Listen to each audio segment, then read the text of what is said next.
네, 오늘은 제2강 구약 선지자의 사례와 성령에 대한 예언에 대해서 여러분들과 배우면서 또 은혜 나누고 지금은 성령 시대이기 때문에 우리가 성령 받지 않고는 하나님의 일을 할 수 없기 때문에 오늘 제2강을 통해서 다시 한번 또 성령에 대해서 또 알아보길 원합니다. 홍기 목사님 다시 왕상 다시 한번 읽어주세요. 88장. 내가 당신을 떠나간 후에 여호와의 신이 나의 알지 못하는 곳으로 당신을 이끌어 가시리니. 아멘. 이스라엘 아방의 국내 대신 오바다는 엘리야가 성령 받은 선지자이기 때문에 아방에게 엘리야의 소재를 알리려 가는 동안 사라져버리게 될 것을 염려한 것은 무엇을 암시하는가? 아방이 온 족속과 이웃나라에 도움을 청하기까지 지난 3년여 동안 엘리야를 얼마나 찾아 헤매었는지, 아방은 사마리아에 임한 3년여의 그 기근의 고통은 그 엘리야 때문에 간주하고 엘리야를 찾아 없애려고 했던 것입니다. 그러나 엘리야가 스스로 오바다를 만나 그 자신의 거처를 알려준 것을 볼 때 그동안 엘리야는 인간의 한계를 넘어선 그 초자연적인 성령의 역사로 말미암아서 안전하게 도피할 수 있었던 것으로 여겨진 것입니다. 오바다는 엘리야를 만난 지금의 현실도 잠깐 엘리야가 여기 기다리겠다고 하고는 아방에게로 알리려 간 사이에 여호와의 신이 엘리야를 데리고 오라는 말씀은 어디론가 사라지게 할 것이라는 두려움을 말하는 것이 아니라, 이 두려움은 엘리야에 대한 것이 아니라 성령의 초자연성을 두려워하는 것이다 라는 말씀입니다. 또한 엘리야는 평범한 인간이 아니라 성령으로, 그러니까 성령과 함께하는 성령의 이끄심을 누리고 있는 존재임을 증거하는 것입니다. 네. 아멘. 왕하 2장 16절 말씀 읽어주세요. 가로되 당신의 종들에게 용사 50인이 있으니 청컨대 저희로 가서 당신의 주를 찾게 하소서.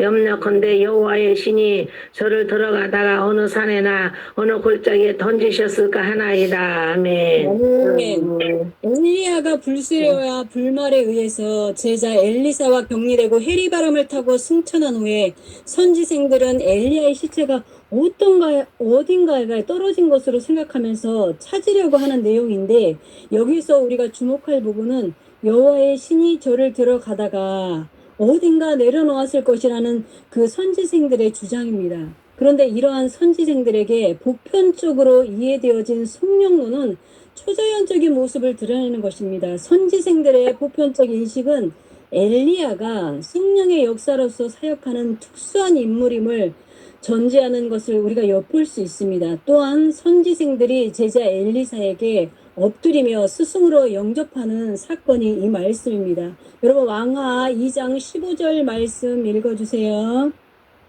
맞은편 여러구에 있는 선지자의 생도들이 저를 보며 말하기를 엘리야의 영감이 엘리사에 의해 머물렀다고 가서 저를 영접하여 그 앞에서 땅에 엎드리고. 아멘. 아멘. 선지자의 생도 50명이 바라보는 가운데 엘리야는 엘리사를 데리고 요단강을 건너가기 위해 겉옷을 벗어가지고 요단 강물을 이리저리 쳐서 갈라지게 하는 그 초자연적인 역사를 시행하였습니다.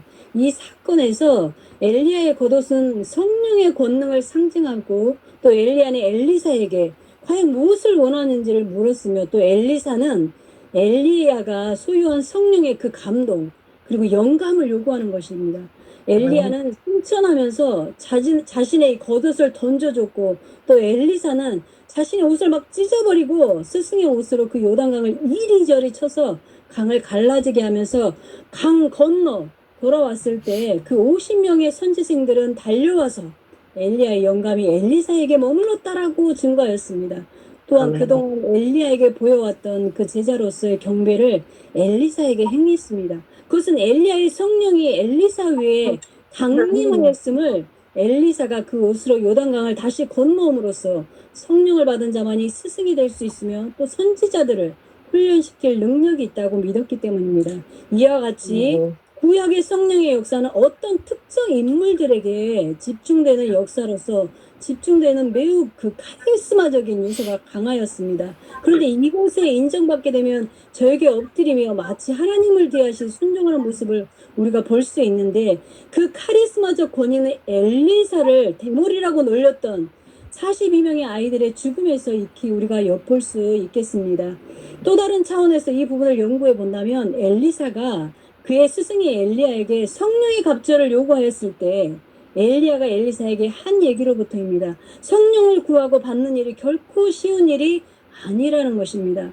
신약 시대와는 달리 구약 시대에는 성령을 단지 기도한다고 얻는 것도 아니고 인간의 우리가 요구해서 주어지는 것도 아니라는 엘리야의 설명입니다. 그러나 혹시 엘리야가 떠나면서 하나님께 엘리사에게 자신의 성령이 승계되기를 청원하면 가능할 수도 있지 않을까 하는 가능성을 내비쳤다는 점입니다. 이 부분을 신약과 비교함으로 더욱 이해도를 우리가 높일 수 있지 않을까 생각합니다. 요한복음 16장 7절 말씀 읽어주세요. 그러나 내가 너에게 실상을 말하노니 내가 떠나가는 것이 너에게 유익이라. 내가 떠나가지 아니하면 보혜사가 너에게로 오시지 아니할 것이요. 아멘. 아멘. 엘리사의 성령 요구에 대해서 엘리사가 자신이 하나님께로 떠나가면 혹시 가능할 수도 있을 것이라는 이 구약적인 모형은 예수님께서 제자들을 향하신 보혜사, 성령에 대한 사건과 아주 흡사합니다. 다른 차이점이 있다면 제자인 엘리사가 먼저 구하였다는 점과 또 예수님이 먼저 구하라고 권하심과의 비교해서입니다. 또한 주님께서는 성령을 제자들이 반드시 받아야만이 저들이 주님의 제자로 존재할 수 있다는 강조심과 주님께서 제자들의 요구에 앞서서 성령 받을 것을 강권하셨다는 점에서입니다. 주님께서 엘리야처럼 승천시에는 주님께서 먼저 성령 세례를 언약하시며 또 성령 받기 전까지는 아무것도 하지 말고 예루살렘에 머물러서 기도하라고 기도로 기다리라고 하셨습니다.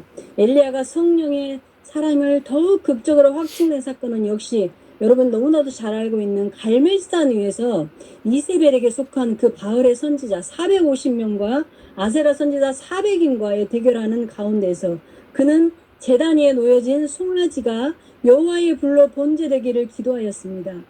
엘리야는 바로 자기 자신이야말로 참다운 하나님의 성령으로 애원하는 선지자임을 분명히 해달라고 기도하였고 또 과연 하늘에서 내려온 불이 송아지를 태움으로써 그가 바로 하나님께서 성령으로 함께 하시는 참 선지자임을 공증한 것입니다.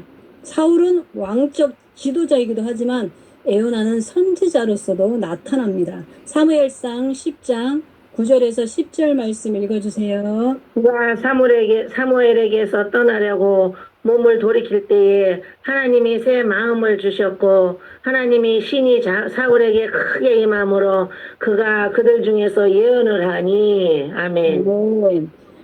여러분 하나님은 인간 사울에게 성령을 부어주시면서 그의 마음에 성령의 마음을 주시면서 하나님께 합한 마음으로 변화시켜 지도자로 사용하고자 하셨습니다.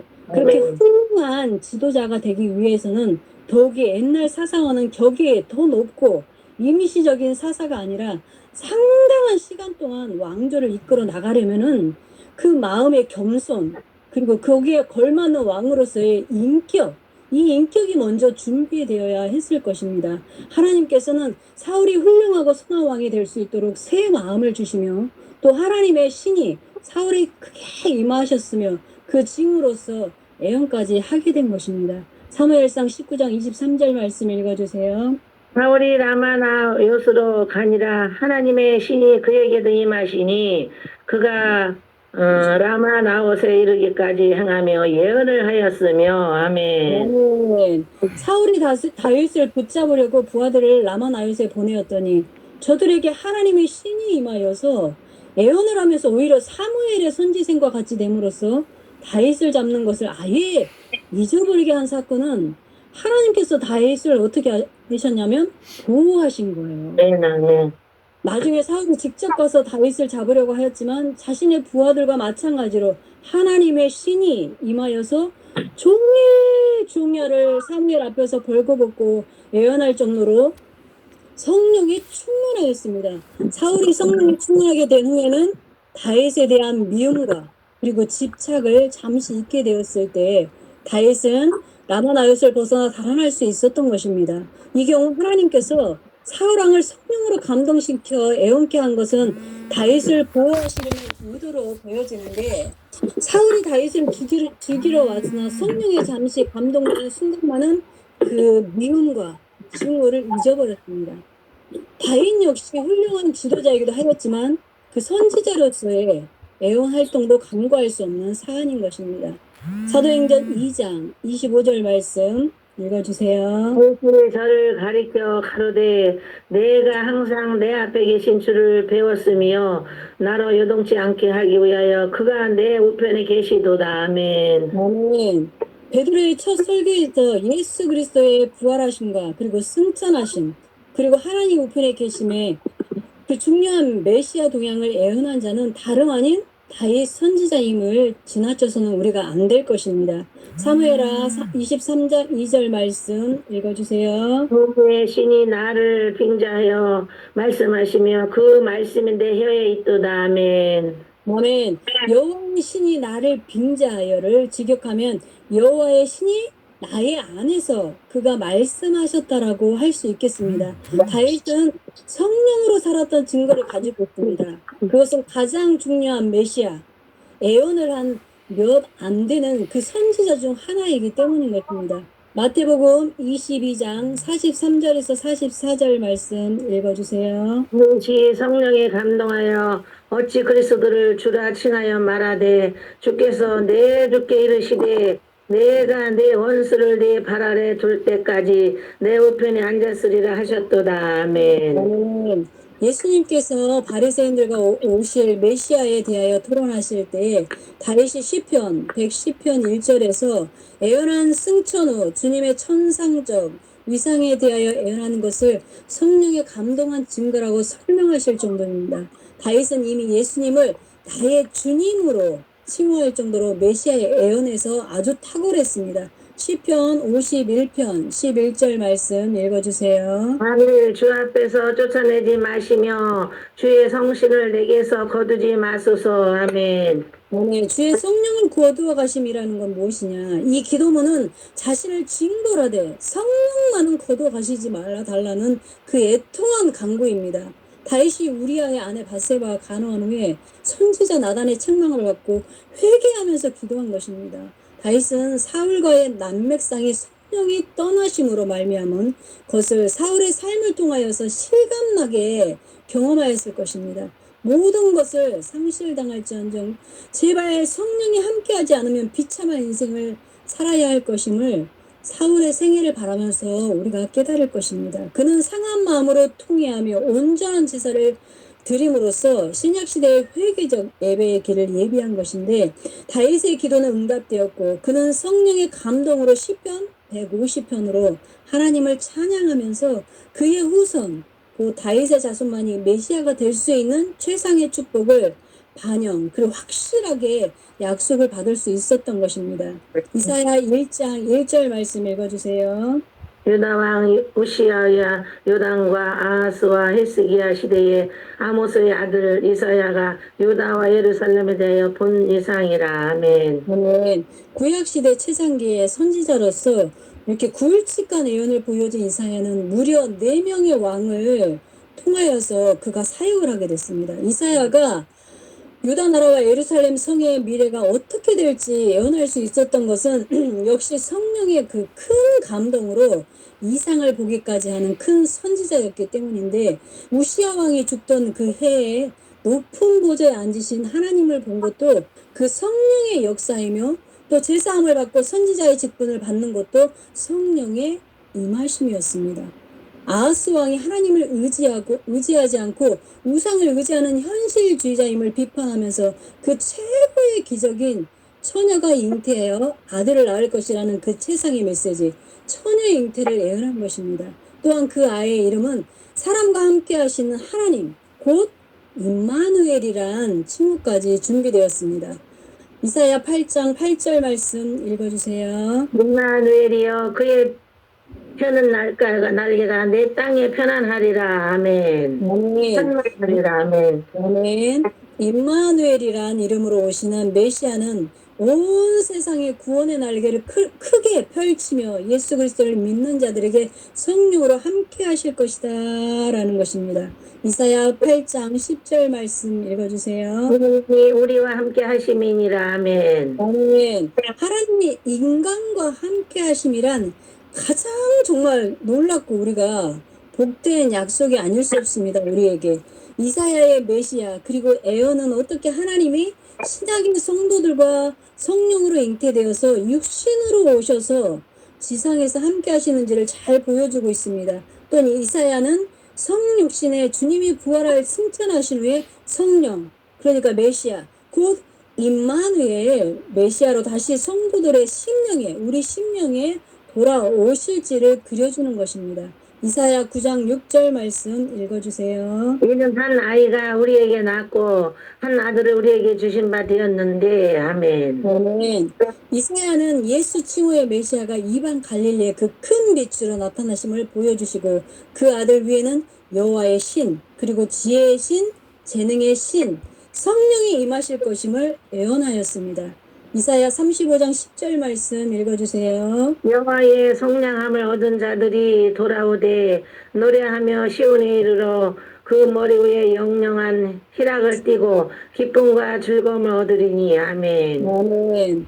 예수 그리스도를 믿고 죄를 속량받은 성도들이 하나님께 진실로 돌아오게 될 때는 그 성도 머리 위에는 영영한 희락을 가지고 그리스도 안에서 저들의 삶을 통하여서 기쁨과 즐거움을 누릴 수 있게 될 것입니다. 예수님의 그 십자가의 구속을 신앙하는 성도들에게 그 성령이 강림하면 저들의 마음에는 기쁨의 원천인 성령의 생수가 터져 나오게 되면 우리가 현실의 고통 그리고 슬픔과 탄식 이 모든 것들이 소멸될 것입니다. 신약시대에 야기될 두 개의 연이은 큰 사건은 그 아들 메시아의 속량하심과 그리고 성령 그리고 메시아와 함께 하심으로 이루어지는 교회의 시대에 대한 이사야의 예언인 것입니다. 이사야 42장 1절 말씀 읽어주세요. 내가 붙드는 나의 종 내 마음에 기뻐하는 나의 택한 사람을 보라. 내가 나의 신을 그에게 주었은즉 그가 이방에 공의를 베풀리라. 아멘. 아멘. 하나님이 보내시는 종 메시아는 하나님이 기뻐하시며 사랑하는 아들로 임직케 하십니다. 이 예언은 마태복음 3장 17절에서 하늘에서 들려온 하나님의 공식적인 선포 곧 이는 내 사랑하는 아들이요 내 기뻐하는 자라 소리로서 성취된 것입니다. 이러한 아들 메시아 임직식을 세례요한에게 물세례를 받으시고 비둘기같이 강림한 그 성령 세례를 통해서만이 선포된 것입니다. 성령 받음이란 도대체 뭔가 하나님의 우리가 아들로서 신분에 대한 공개적이고도 공식적인 선언이기도 합니다. 아멘. 내가 나의 신을 그에게 주었은즉 즉 영어로 영역하면은 I will put my spirit on him으로써 위를 미래형 동사이기 때문에 직역하면 내가 그리스도에게 나의 성령을 주게 될 때 예수님이 사역을 시작하게 될 것이라는 뜻입니다. 따라서 그리스도의 사역의 출발선은 다름 아닌 성령 세례인 셈이에요. 이러한 유형적 모델은 주님 자신에게는 가장 전형적인 패턴이며 성도들도 주님의 기본 원형에서 크게 벗어나지 않습니다. 그리스도가 온 세상의 구원 사역을 행하기 시작하는 시점이 언제인가? 그 어느 날 어느 시기가 아니라 중요한 것은 성령 세례를 받느냐 이 사건적인 것입니다. 하나님의 입장에서는 하나님의 자신이 성령이 저에게 주는 시점이라면 예수님이나 성도의 입장에서는 성령 세례를 받는 시점인 것입니다. 주님은 언제부터 주님 자신이 메시아 사역을 본격적으로 시작하시며 행동으로 옮기셨는지 한번 보겠습니다. 이사야 61장 1절 말씀 읽어주세요. 그 여호와의 신이 내게 임하셨으니 이는 여호와께서 내게 기름을 부으사 가난한 자에게 아름다운 소식을 전하게 하려 하심이니라. 나를 보내사 마음이 상한 자를 고치며 호르던 자에게 자유를 갖춘 자에게 노임을 전파하며. 아멘. 아멘. 주님 자신이 스스로 일을 시작했다는 행위적 결행이 동기된 것은 성령이 자신에게 보내졌다는 확신에서부터입니다. 주 여호와의 신이 내게 임하였으니, 히브리어로 보면 야는 뭐뭐 때문에, 곧 이유를 나타내는 영어로는 because, 셈이다. 다시 말해서 주님의 가난한 자에게 복음을 전한다거나 죄와 사망에서 구원한다거나 하는 일련의 구원 사역은 성령 세례를 받았기 때문에 그것이 바로 행동으로 옮길 수 있게 되었다는 것입니다. 세례를 받지 않으면 그것이 행동으로 나올 수가 없는 것입니다.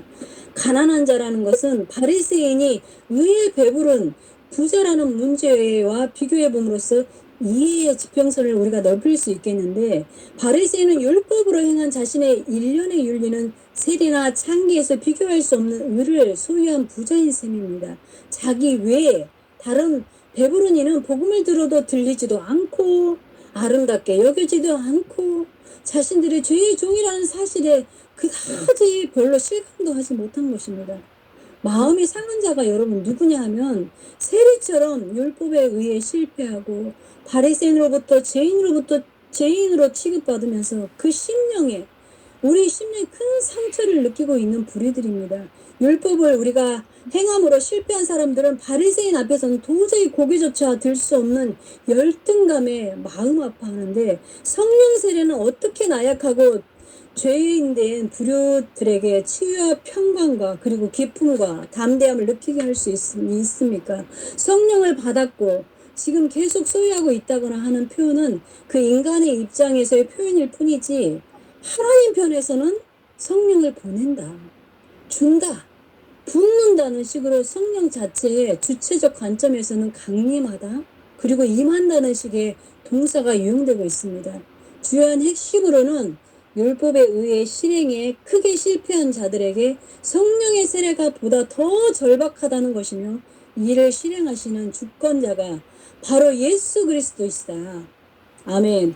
예수 그리스도란, 다시 말해서 예수, 메시아란 성령으로 기름 부음 받은 예수의 전형적인 표현입니다. 성령으로 잉태된 예수, 성령으로 충만한 예수, 또는 성령을 세례받은 예수 등으로 우리가 이해케 해주는 칭호입니다. 성령으로 함께할 예수만이 진정하게 보냄받은 자이며 하나님의 아들인 것입니다. 그것은 단지 신분 확인만이 아니라, 문제만이 아니라 성령 자체가 보유한 권능의 활용이며 사역의 능력으로도 사용되는 것입니다. 예레미야 1장 8절에서 9절 말씀 읽어주세요. 너는 그들을 인하여 두려워 말라. 내가 너와 함께하여 너를 구원하리라. 보라, 내가 내 말을 내 입에 두었노라. 아멘. 아멘. 유다왕 요시야 통치 13년에 하나님의 말씀이 그 많은 유대인 중에 아나도세 베냐민 지파 출신은 제사장 힐기야의 아들 에레미야에게 선택적으로 임하여서 유대 나라의 미래가 어떻게 될는지 예언케 하셨습니다. 예언할 수 있다는 것은 성령을 내적으로 받았다는 외적 증거인 것인데, 예레미야는 고국의 운명이 비록 그 흉악한 예언이라고 해도 예언하기를 두려워하거나 주저할 필요가 없다고 했어요.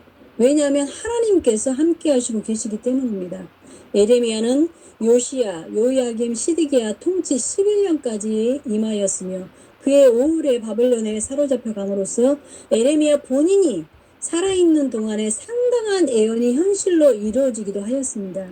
민족의 운명이 바벨로니아에 항복하고 또 포로로 70년간 살 수밖에 없다는 그 절박한 내용을 패배감에 빠져있는 왕과 백성들에게 말한다는 것은 정말 인기가 없는, 그리고 그 비난받기에 충분한 것이었는데, 그러나 이러한 흉한 예언 가운데서도 길한 예언은 항상 그 뒤를 이어나옵니다.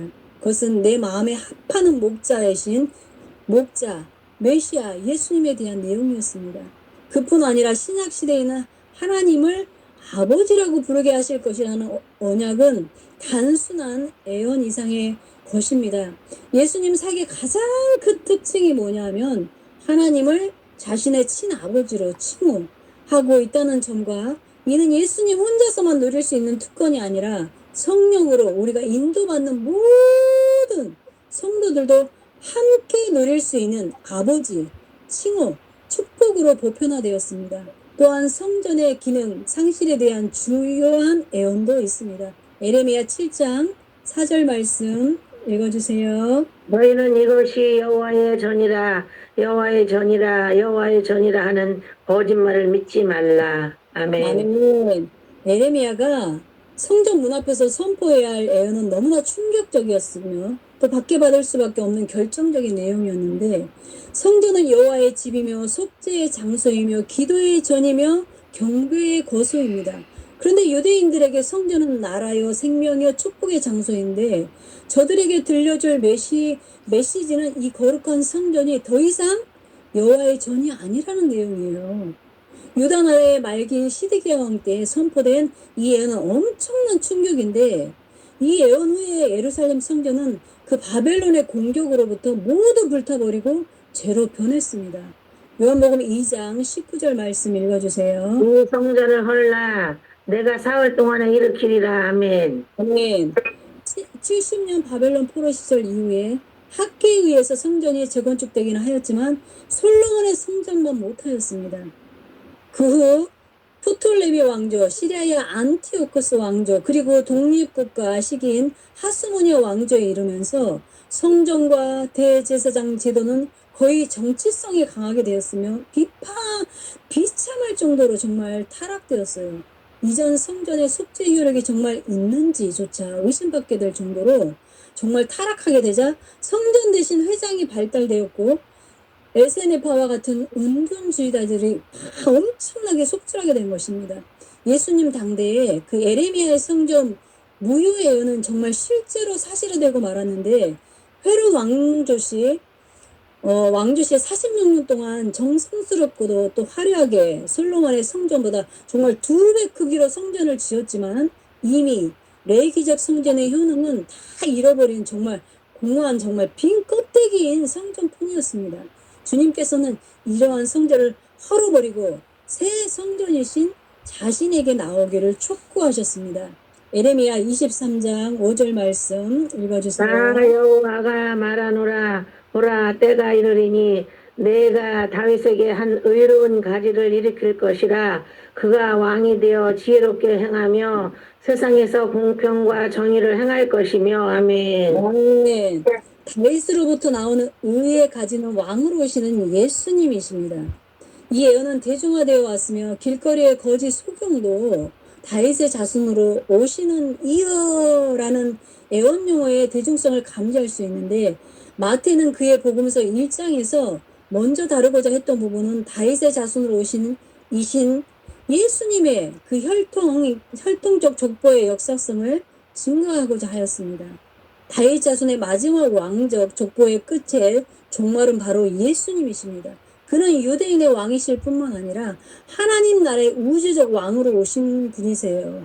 예수의 부친 요셉까지는 다윗의 혈통적 족보로도 보더라도 유대인의 왕적 족보이며 다윗의 왕조가 시드기야에 끊어지지 않고 계속되었더라면 요셉이 유대인의 실제적 왕인 것인데, 요셉의 아내가 된 마리아가 잉태한 예수는 법상 요셉의 아들이고, 또 예수는 요셉의 관점에서는 유대인의 왕으로서 볼 수 있는가 하면 마리아의 관점에서 보면 초자연성을 지닌 하나님의 나라의 왕이십니다. 하나님 나라의 왕이시라면 이 세상의 왕이라는 점에서는 그 누구도 이의를 제기할 수 없습니다. 하나님의 나라의 통치자라는 개념은 귀신을 쫓아내는 사건에서 입증시키려 하였습니다. 에레미야 31장 12절 말씀 읽어주세요. 그들이 와서 시온의 높은 곳에서 찬송하며 여호와의 은사 곧 곡식과 새 포도주와 기름과 어린 양의 때와 소의 때에 모일 것이라고. 그 심령은 물된 동생 같겠고 다시는 근심이 없으리로다 할지어다. 아멘. 아멘. 여호와의 은사가 무엇인가?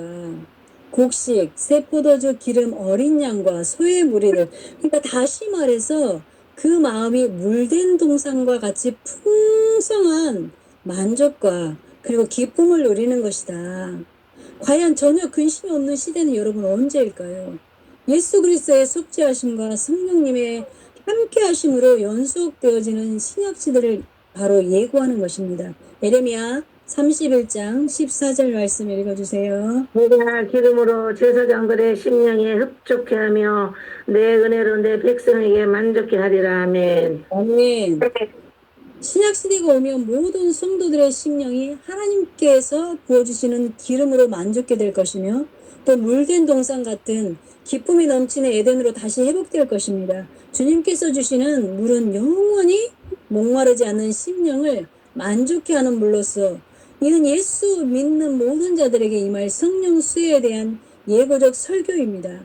신약시대의 성도는 그 심령이 먼저 물된 동산이 될 것인 바 이는 성령이 그들의 심령 안에서 기쁨을 계속 느끼게 하는 원천적인 강줄기가 될 것입니다. 에레미야는 성령시대의 도래시대에 성도들의 마음이 먼저 천국에 들어갈 것임을 예언하는 것입니다.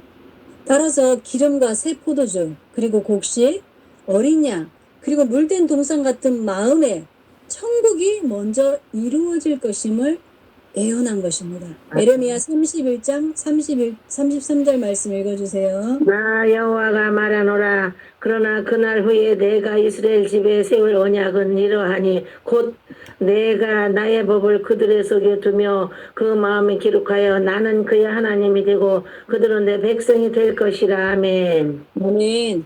이 부분은 그 누구나 인정하는 에레미야의 성령에 대한 최상의 백미입니다. 이제까지 하나님은 구약 백성의 준중에서 또한 성막에서 함께 하심의 하나님 되심과 저들의 백성됨의 관계로 진행되어져 왔는데 그러나 그날 이후 곧 메시아의 도래 시대에는 신약 성도의 각자의 마음속에 나의 법을 기록할 것이라는 것은 무엇을 구체적으로 예언하고 있는가? 로마서 8장 2절에서 바울이 말하는 성령의 법이 아니고 무엇이겠는가? 요한복음 14장 26절에서 성령 그가 너에게 모든 것을 가르치시고 내가 너에게 말한 모든 것을 생각나게 하실 것을 주님께서 친히 말씀하시지 않았던가.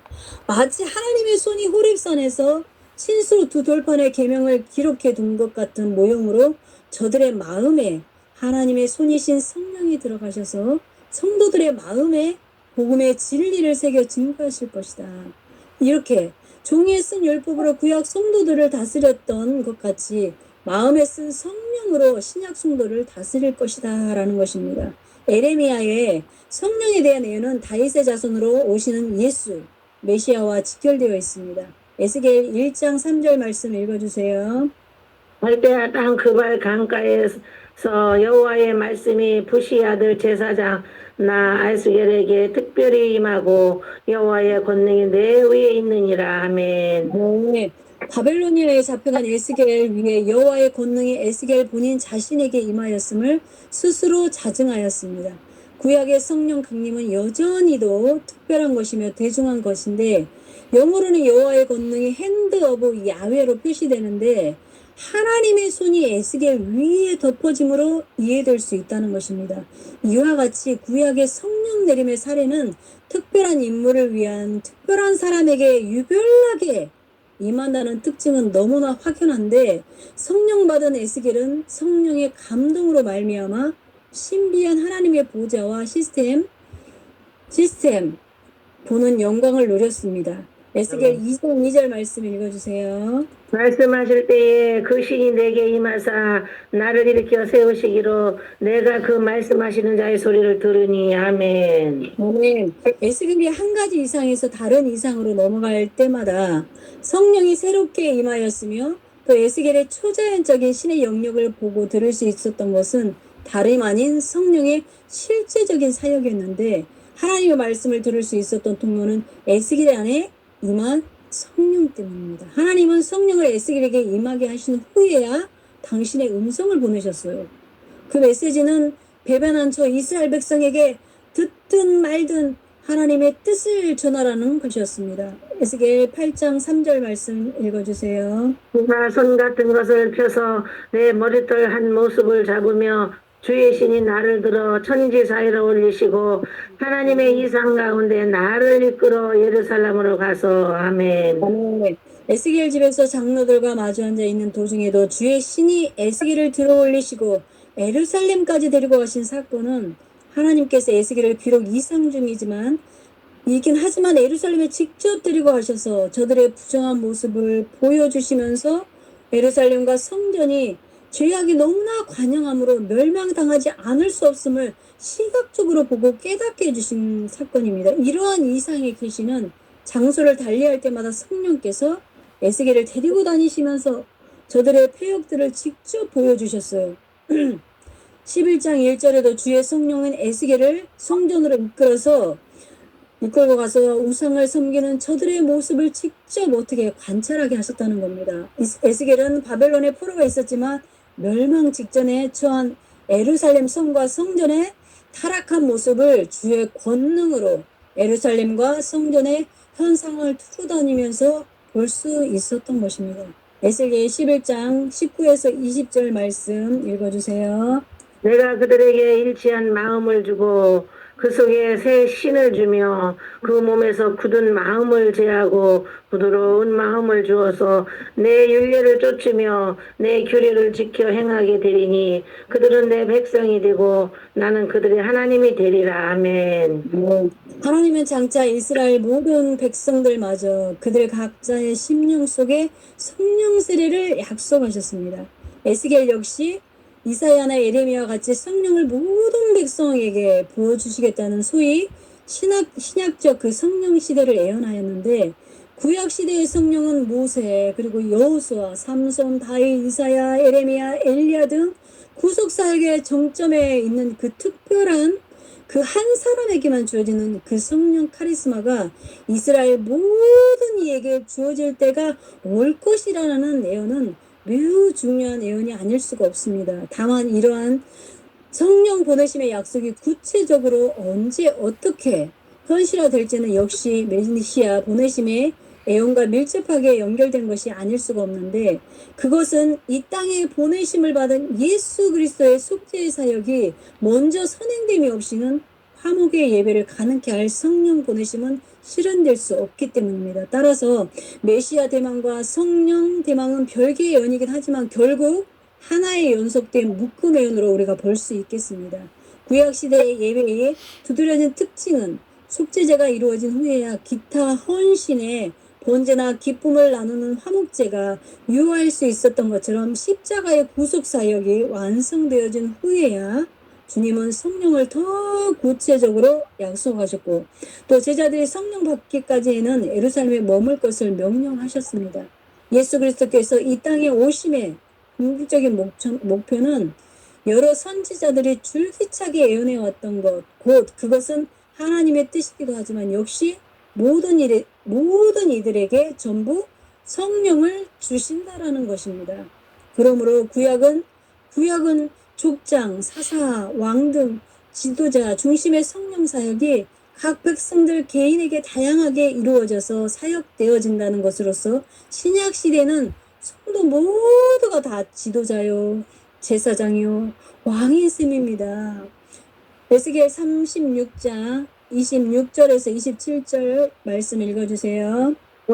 새 영을 너희 속에 두고 새 마음을 너희에게 주되 너희 육신에서 굳은 마음을 제하고 부드러운 마음을 줄 것이며 또 내 신을 너희 속에 두어 너희로 내 율례를 행하게 하리니. 아멘. 아멘.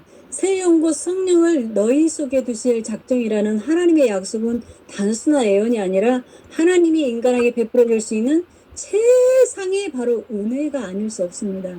이스라엘은 마음이 강팍하게 되고 목이 곧아지고 심령이 굳어져 가게 된 것은 역시 성령의 감동과 도우심이 없이 오직 지도자, 제사장들의 그 카리스마와 지도에 의해서 순종함으로써 이뤄갈 수 없는 부분이었습니다. 그러나 지도자나 제사장이 잘못된 경우 백성들도 덩달아서 함께 잘못할 수밖에 없었고 또 나아가 백성들 각자는 그 인간의 육신적인 이성과 감정만으로 하나님의 율법을 행한다는 것은 정말 힘들고 어려울 뿐만 아니라 항상 실패할 위험에 처해 있다는 것입니다. 반면에 신약 시대의 성도들은 비록 율법의 세세한 부분들을 우리가 다 알지 못한 상태에서 예수 그리스도를 믿고 성령 받아서 부드럽게 겸손한 심령으로도 하나님의 율법을 오히려 더 완전하게 지킬 수 있다는 점이에요.